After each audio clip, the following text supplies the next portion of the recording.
Burnos skalavimo skystį naudoti reikia po implantacijos, sergant įvairios kilmės stomatitu ar esant žaizdelėms burnoje, po periodontologinio gydymo, po profesionalios burnos higienos, esant dantenų uždegimui, po chirurginių procedūrų, pavyzdžiui, po danties šalinimo.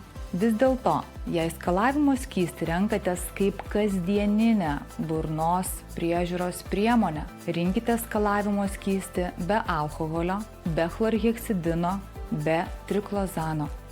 Darykite pertraukas. Pavyzdžiui, 2 savaitės skalaukite, 2 savaitės neskalaukite. Kasdieniniam burnos skalavimui rinkite skalavimo skysčius su aktyviu deguonimi. Aktyvus deguonis teigiamai veikia burnos mikroflorą.